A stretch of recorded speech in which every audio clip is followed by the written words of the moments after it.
Assalamualaikum warahmatullahi wabarakatuh. Salam jumpa buat rekan-rekan mahasiswa dan mahasiswi Ilmu Komunikasi Universitas Terbuka, khususnya pada program mata kuliah Tuton Teknik Mencari dan Menulis Berita dengan kode SKWM 4330. Melalui video ini saya ingin sedikit berbagi semacam materi pengayaan ya, atau petunjuk dalam mengerjakan tugas 2 yang terdapat pada sesi 5 Tuton. Ini agar nantinya Anda semua bisa mengerjakan dan menjawab soal tugas dengan relevan dan tentunya bisa memberi bobot penilaian yang memuaskan. Pada pengantar tugas 2 ini terdapat narasi yang berbunyi, posisikan diri Anda sebagai wartawan, kemudian pilih topik peristiwa di daerah Anda yang akan Anda angkat sebagai berita. Perlu diperhatikan pada kalimat ini ada kata-kata yang akan Anda angkat sebagai berita. Jadi maksud soal ini sebenarnya tidak meminta Anda menulis sebuah berita ya. Tapi kalaupun Anda ingin membuat hasil liputan Anda atau pekerjaan Anda dalam bentuk sebuah tulisan berita, itu enggak masalah, malah akan menambah bobot penilaian tugasnya. Jadi saya mau gambarkan dulu untuk memahami arti sebuah berita. Berita itu kalau saya ibaratnya sebuah makanan ya, atau menu makanan ya, anggap saja paket atau menu nasi goreng. Di situ nasi goreng ini terdiri dari sejumlah bahan lain, ada bumbu, ada telur dan lain-lain, ada sayur dan macam-macam. Berita juga itu buatnya seperti itu. Berita itu tidak jadi dengan begitu saja, dia melalui proses semacam racikan juga ya, diracik dan dipoles. Bahan-bahannya dikumpulkan oleh reporter atau wartawan, dibuatkan tulisan, di-store kepada redaksi atau redaktur. Nanti redaktur yang memolesnya dan mau menjadikan berita itu berita pedis atau berita manis ya, seperti itulah, seperti sebuah makanan. Jadi pengertian berita secara sederhana itu adalah sebuah laporan terkini atau terbaru atau aktual ya tentang suatu fakta. Fakta ini artinya peristiwa nyata betul terjadi, maupun pendapat yang penting atau menarik bagi halayak dan disebarluaskan melalui media massa. Kemudian terkait topik peristiwa, ini perlu saya jelaskan lagi terkait di sini. Topik peristiwa yang akan Anda angkat sebagai berita itu bebas. Anda boleh memilih topik apa saja. Jadi topik itu sama halnya dengan tema ya, atau kategori. Fakultas-fakultas yang ada di perguruan tinggi itu ada fakultas sosial, ada fakultas hukum. Nah, ini hampir sama dengan pengkategorian topik atau tema pada media massa. Kalau Anda berkunjung atau melihat suatu website media massa, di situ ada fitur atau kanal-kanal khusus yang dibagi berdasarkan topik berita.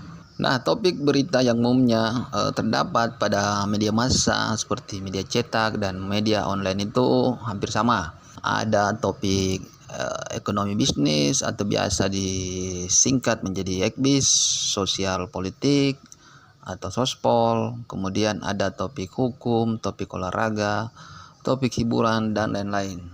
Perlu juga saya menambahkan ya terkait arti peristiwa ya, karena di situ disebutkan topik peristiwa. Peristiwa dalam konteks berita artinya sesuatu yang terjadi atau tengah berlangsung.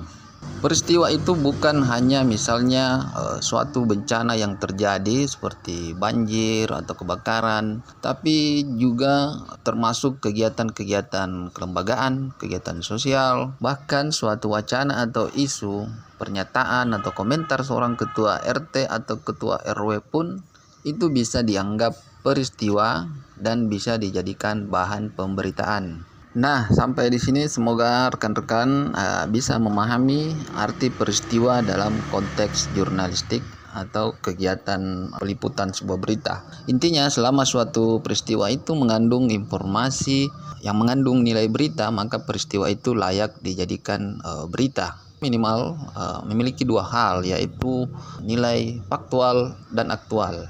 Nilai faktual sesuatu yang betul-betul atau sungguh terjadi ya, bukan fiktif.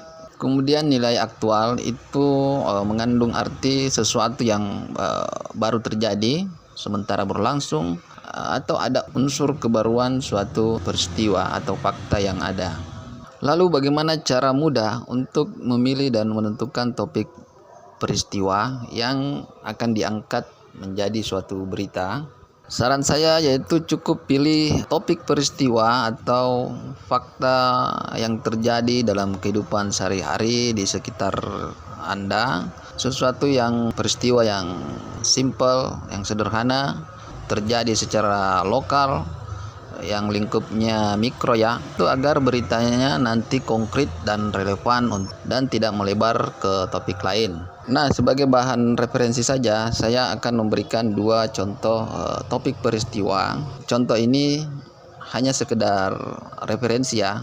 Nantinya Anda boleh memilih sendiri topik lain dan peristiwa lain yang ada di sekitar Anda.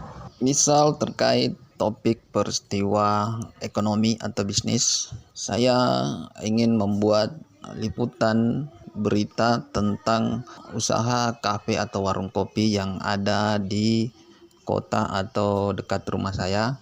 Saya ingin mencari tahu atau ingin membuat berita profil usaha warkop tersebut, apa-apa yang menu dia sajikan, apa yang harga-harganya, atau bagaimana awal si pemilik pengelola warkop memulai mendirikan usahanya, bagaimana suka duka, atau bagaimana untung ruginya, dan lain-lain.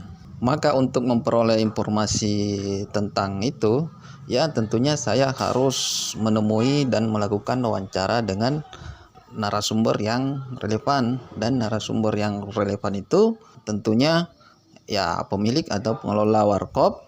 Bisa juga dilengkapi dengan wawancara sekaligus pengunjungnya ya, atau pelanggan warkop tersebut. Kemudian topik peristiwa kedua, misalnya saya ambil tentang topik hiburan ya, atau entertain. Dalam hal ini saya memilih untuk meliput sebuah destinasi atau objek wisata yang ada di daerah saya. Maka tentunya untuk mengetahui informasi lebih jelas tentang objek wisata tersebut, maka saya harus mewawancarai pengelola ya, atau juga pengunjung objek wisata tersebut. Kemudian pada poin A isi tugas itu meminta Anda mengemukakan alasan mengapa peristiwa yang akan Anda angkat tersebut layak untuk dijadikan sebuah berita. Saya pikir di sini tentang kelayakan itu sudah dibahas dan terdapat pada materi tuton kita, juga terdapat pada buku materi pokok. Itu bisa Anda berpatokan pada 10 kriteria peristiwa yang layak diberitakan yang tertuang dalam materi pembelajaran tuton.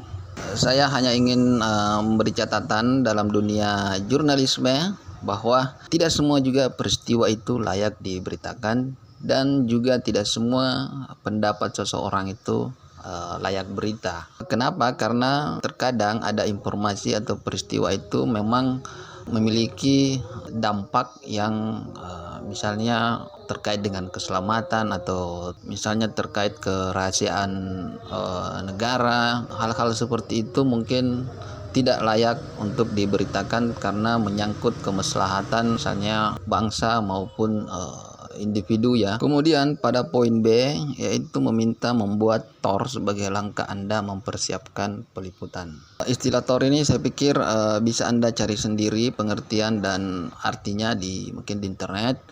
Namun sepengetahuan saya, aktor ini mirip-mirip semacam perencanaan liputan di redaksi pada sebuah media massa, seperti sebuah jadwal itinerary suatu kegiatan perjalanan atau wisata. Pada intinya, aktor yang Anda buat itu diharapkan berisi informasi tentang latar belakang, tujuan kegiatan atau peliputan yang akan dilakukan, apa-apa yang dipersiapkan, bagaimana jadwal dan agenda liputan yang akan Anda lakukan, kapan dan di mana, siapa narasumbernya, dan lainnya. Terkait dengan narasumber wawancara, saya harapkan itu memang betul-betul memenuhi dua hal, yaitu dia adalah relevan dan kompeten dengan topik atau masalah yang Anda akan angkat sebagai berita. Jadi misalnya tadi yang telah saya contohkan, Anda meliput tentang topik ekonomi bisnis, Anda akan membuat berita tentang profil usaha, misalnya UMKM atau warkop, maka yang narasumber relevan ya tentunya ya pengelola ya atau pemilik warkop tersebut, termasuk bisa dengan pengunjung ya usaha tersebut. Dia menjadi tidak relevan jika narasumber yang Anda hadirkan yang tidak memiliki kaitan dengan topik yang Anda liput. Perlu diingat dan diperhatikan agar tugas ini, khususnya kegiatan wawancaranya, itu mengandung informasi atau keterangan yang memuat unsur-unsur berita ya, yang 5W tambah 1H tersebut. Unsur berita 5W 1H ini juga merupakan rumus yang dipakai dalam dunia jurnalisme, termasuk bisa menjadi rumus dalam menyusun dan membuat pertanyaan-pertanyaan untuk diajukan kepada narasumber yang diwawancarai. Poin terakhir yaitu terkait dengan video wawancara. Kita membuat pembatasan saja bahwa minimal durasi video wawancaranya itu minimal atau paling sedikit 2 menit dan maksimal itu 10 menit. Adapun saran saya, susun dan buatlah pertanyaan-pertanyaan yang seefektif mungkin, yang konkret kepada narasumber yang Anda wawancara agar memudahkan narasumber menjawab dan memberikan pendapat atau argumennya. Kemudian video yang Anda buat ya harus memperlihatkan narasumbernya dan Anda ya sebagai pewawancara dalam video tersebut. Silakan berkreasi atau berimprovisasi dalam melaksanakan tugasnya dan posisinya sebagai wartawan untuk menghasilkan sebuah video wawancara yang syarat dengan karya jurnalistik. Kemudian upload ke akun YouTube-nya dan tuangkan linknya yang bisa diakses di dalam tugas. Kalau berita video wawancaranya menarik dan layak berita untuk dimuat di media massa, bisa saja saya berminat memposting di akun YouTube media saya, tentunya atas seizin Anda. Baiklah, selamat beraktivitas, tetap semangat dan riang gembira agar tugasnya dapat dikerjakan dengan lancar. Salam sehat dan sukses selalu. Wassalamualaikum warahmatullahi wabarakatuh.